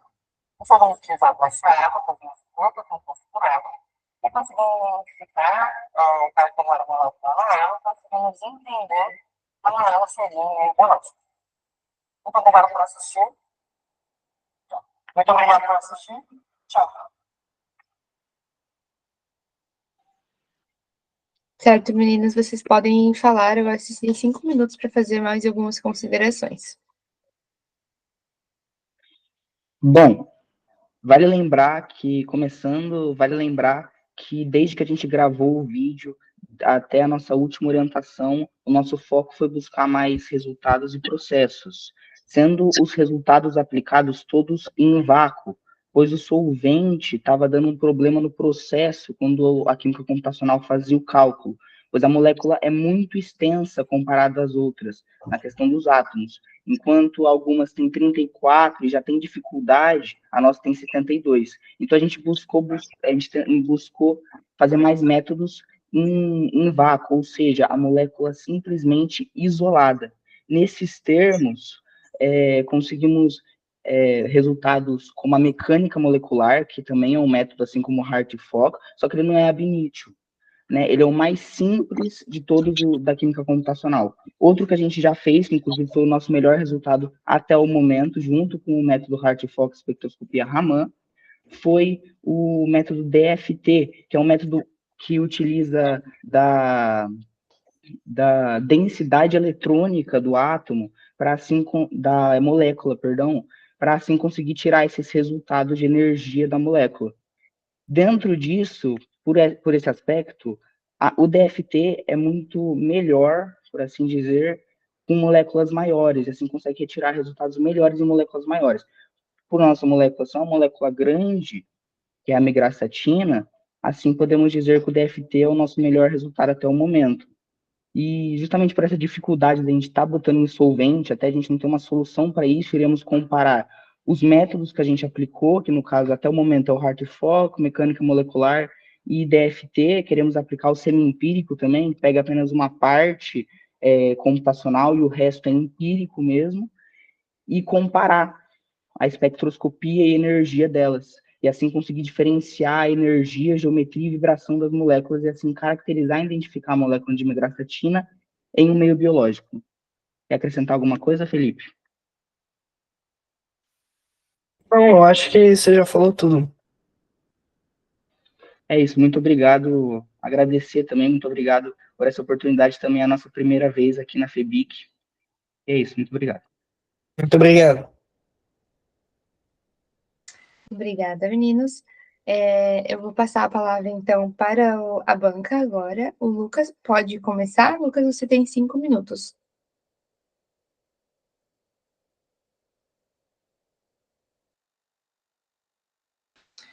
Professor Lucas. Deixa eu ver se ele está na sala ainda. O professor Lucas também caiu. Professora Línia, você consegue fazer a sua consideração agora? Oi, sim. Primeiro quero parabenizar os meninos e o orientador. Muito, muito bacana mesmo o trabalho. Eu até pesquisei, né, porque minha área é matemática, mas eu pesquisei até na internet, fui ver, achei muito legal. E eu fiquei pensando o seguinte, eu vi no projeto que essa molécula já foi feito testes em animais, né? Acho que ratos, se eu não me engano. Foi isso? Já foi feito. Nas nossas pesquisas, a gente procurou um lado mais teórico da migrastatina. A gente não achou, em tese, onde ela foi procurada ou pesquisada, mas a gente viu, sim, alguma dessas pesquisas. Tivemos um ponto que estudamos sobre a molécula, que acredito que talvez seja isso que ele tenha pesquisado, que é que a molécula de migrastatina, o ponto que a gente estudou, pelo menos, foi que a molécula de migrastatina, ela ainda não tem muito contato, pois ela foi descoberta muito recentemente. E justamente por isso que a gente está fazendo esse projeto. Justamente por isso que a gente está buscando caracterizar e identificar, pois como a gente consegue identificar, caracterizar a molécula em um corpo e ver como ela pode se comportar, sem assim conseguir ver onde ela está. Por isso a gente está fazendo esse projeto. Daí, justamente pela razão dos ratos que você falou, esse projeto visa não utilizar desse meio, pois a gente faz só com a simulação computacional. Assim, a gente conseguindo identificar mesmo, essa é a palavra, dentro de um corpo, e não precisamos utilizar outros animais ou coisas do gênero, e podendo até arriscar a vida deles. Ah, entendi. Mas aí depois que sai do teste computacional, já vai direto para humanos? Sim, mas isso não é a nossa área, pois daí já vai para uma área biológica, química, e a nossa área é muito física e nas constantes que nela tem. Tanto é que citado no vídeo, o objetivo do projeto é que a nossa pesquisa ajude as pessoas que vão fazer esses testes em humanos, os médicos, farmacêuticos, a fazer medicinas. Não, eu entendi que não seriam vocês, mas eu fiquei naquela dúvida assim, do computacional, do teste computacional, parte já para humanos, vindo parte dos médicos e tal. E nessa questão computacional, ele leva todos os fatores do corpo em conta para fazer todos os fatores? Eu não posso te dizer que são todos, afinal é um conteúdo muito avançado de física, comparado à física do ensino médio, é um conteúdo muito mais avançado do que esse tipo de física, então eu particularmente não posso responder. Mas uma coisa que eu sei sobre essa pergunta é que quando você aplica ela em um solvente, você simula como nosso corpo é composto por 70% de água. E justamente por isso, quando a gente pega uma molécula e caracteriza ela dentro de um corpo, nosso trabalho busca entender no conceito humano, né, para a gente usar no conceito humano. Então, quando a gente aplica a molécula de migrastatina dentro de um corpo na simulação computacional, eu não consigo te responder se ela identifica outras células ou outras, até tecidos e coisas do gênero. Mas ela consegue sim identificar com proeza, dependendo dos testes que foram feitos, aplicando apenas água e moléculas de água. E justamente por isso que alguns métodos são melhores do que outros, porque a mecânica molecular, que é a mais simples, ela não faz isso com tanta precisão. Já o DFT, que é com a densidade eletrônica, ela analisa a densidade eletrônica da molécula e vê como que ela consegue, numa grande escala, ela analisa em partes e assim vai fazendo a equação de Schrödinger, a onda de Schrödinger, que é o que molda a química computacional dentro da molécula em partes. E isso facilita muito o processo de realmente estudar a molécula para ser mais preciso com o corpo. Uhum. Obrigada.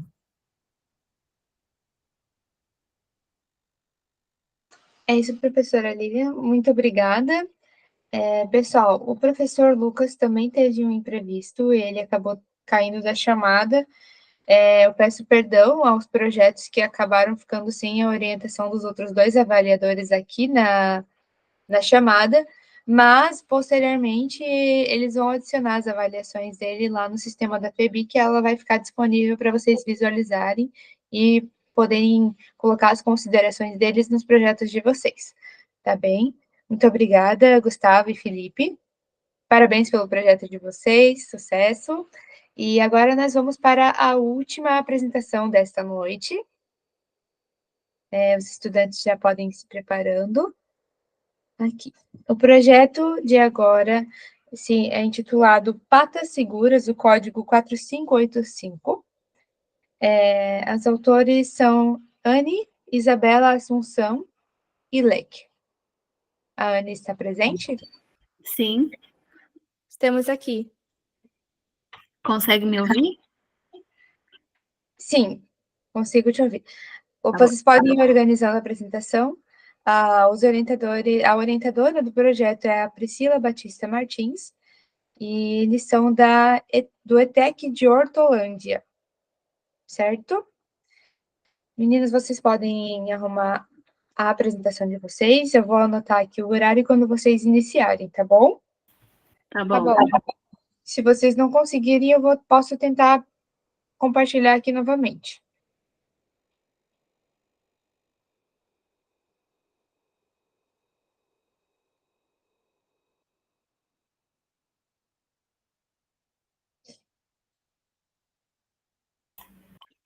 Vocês podem ver se está saindo som? E eu sou a Anne. Somos alunos. Está saindo som. Pode continuar. Tá bom.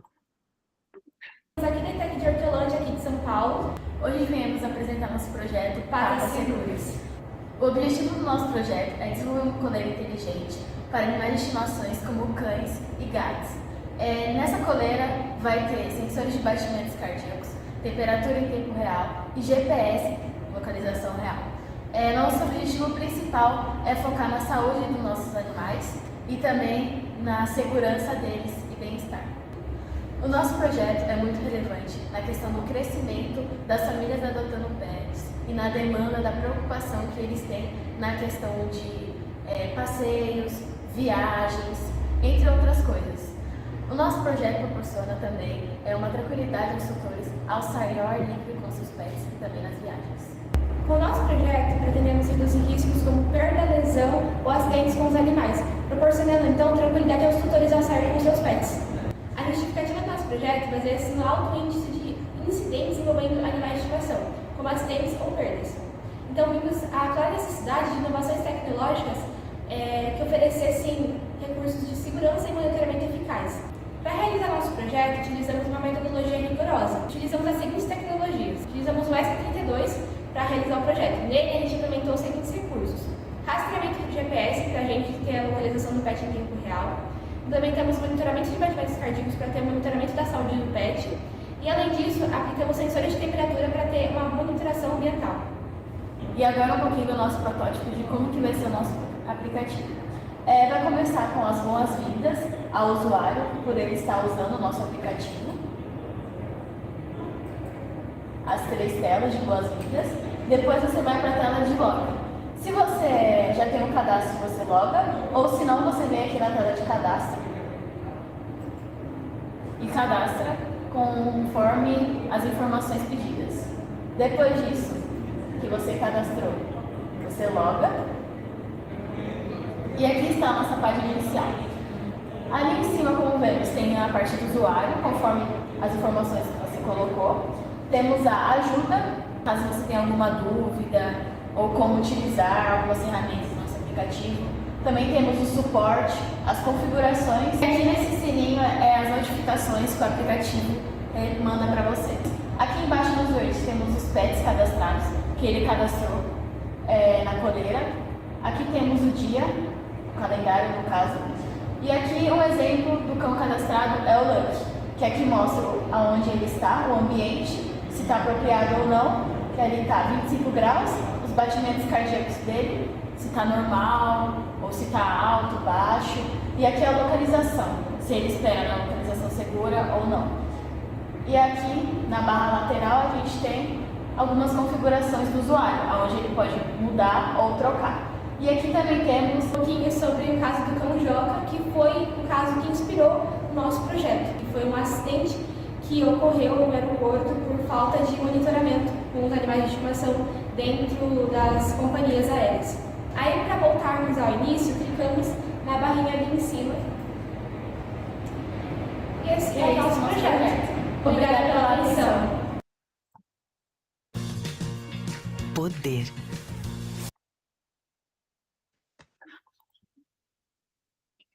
Agora os estudantes têm 5 minutos para fazer mais algumas considerações. Oi, boa noite. Só espera um momentinho que a Anne ela vai compartilhar o nosso slide. Tudo bem. Boa noite, pessoal, tudo bem? Eu me chamo Isabela. E eu me chamo Anne. E a gente vai falar alguns pontos que talvez não tenham ficado tão claros assim na nossa apresentação de vídeo. Eu vou começar, então, recapitulando sobre o nosso projeto.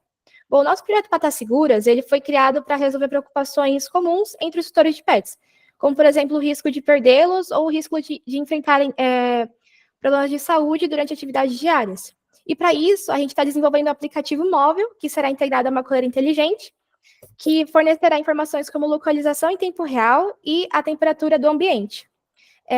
Visamos, com esse projeto, garantir a segurança e o bem-estar dos animais de estimação, proporcionando, então, mais tranquilidade aos tutores. Pode passar o slide, Anne.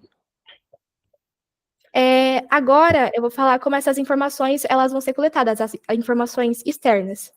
Para isso, a gente vai utilizar a coleira, onde é integrado um dispositivo chamado ESP32, que é esse dispositivo aí que está aparecendo na figura 1. O ESP32, ele é uma placa programável via Wi-Fi e Bluetooth, que tem o papel de receber esses dados vindos do sensor, interpretar eles e enviar eles para o aplicativo. Ou seja, falando de uma forma mais leiga, o ESP32 ele funciona como o cérebro por trás da coleira inteligente. Com a ajuda dos módulos do ESP, como o Wi-Fi, o GPS e o Bluetooth, é possível, então, a transmissão de dados para o aplicativo móvel. Agora eu vou passar a palavra para minha colega Anne.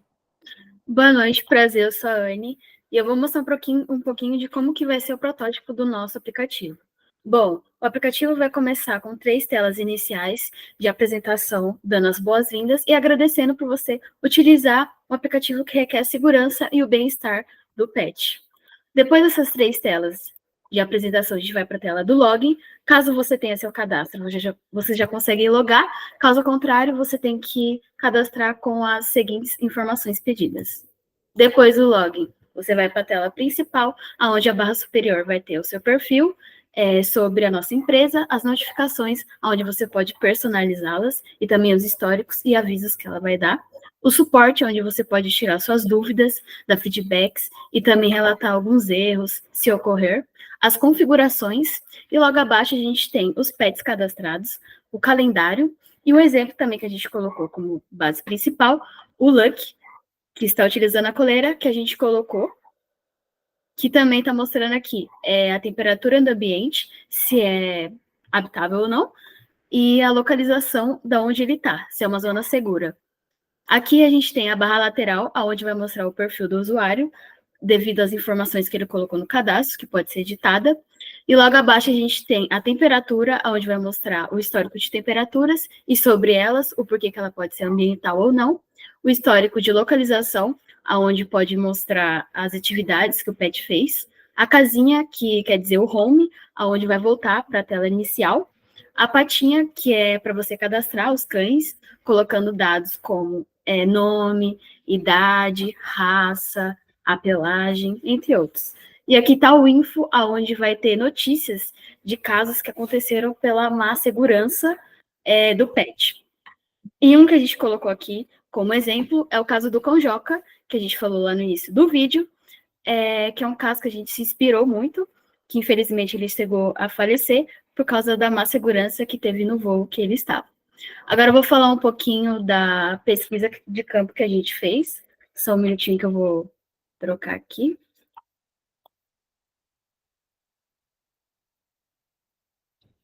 A gente fez uma pesquisa de campo com 83 pessoas, incluindo um veterinário especializado, que a gente coletou dados... Não, peraí, falei errado. A gente coletou dados como se eles têm pets ou não, se ele se sente seguro ao deixar os seus pets em lugares desconhecidos ou sozinhos, e o que ele acha do nosso projeto. Bom, a gente teve um resultado muito bom, porque 99% das pessoas disseram que sim, isso é relevante, é muito bom para a segurança dos pets, e também que pode ser bom para a saúde. Esse é o nosso projeto, espero que vocês tenham gostado, e obrigado pela atenção. Obrigada pela atenção. Muito obrigada, Isabela e Anne. Agora eu vou passar a palavra para a avaliadora Lilian. Lilian, você tem 5 minutos a partir de agora. Eu gostei muito do trabalho de vocês, muito. Achei bem legal, ainda mais que eu amo animais. Se existisse isso, eu não teria perdido minha gatinha. E aí eu fiquei pensando, vai ter como compartilhar os dados, assim, por exemplo, às vezes eu viajo e aí meu genro passa aqui em casa para alimentar, eu tenho uma cachorra e um gato, para alimentar, e teria como eu compartilhar com eles esses dados para ele poder estar ali monitorando. A gente não havia ainda pensado nessa possibilidade de compartilhamento, mas a gente pode sim acrescentar como futuramente no nosso projeto. Sim, e uma outra coisa também, poderia pensar não só para 4 patas, né? Animais de pequeno porte, aves, porque eu encontrei uma calopsita numa janela e eu não sabia muito, ela estava lá de fora, no prédio, eu não sabia muito o que fazer, tirei foto e falei para minha filha botar no grupo do condomínio, porque 9º andar, não como eu pegar. Então, seria legal se também outros animais assim, né, pudessem ser monitorados.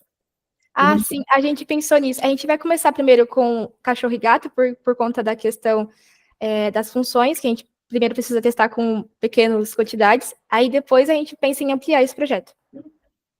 Sim. Eu também ia dar uma sugestão para vocês, que é uma pessoa que eu sigo, que eu escuto um podcast, e ela eu fugi o nome, protetora de animais. E ela estava procurando projetos para dar apoio. Então, de repente, vocês vão procurar. O nome do podcast é Não Inviabilize. Não Inviabilize. Não Inviabilize? Tudo bem. Ela é Déia Freitas. De repente, vocês mandam lá o projeto, mandam um e-mail para ela. Vai que, né? Obrigada pela sugestão. Muito obrigada. Um abraço. Obrigada, você também.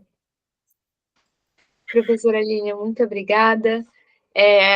Meninas, parabéns pelo projeto de vocês, muito legal, estou impressionada com todos os projetos dessa noite.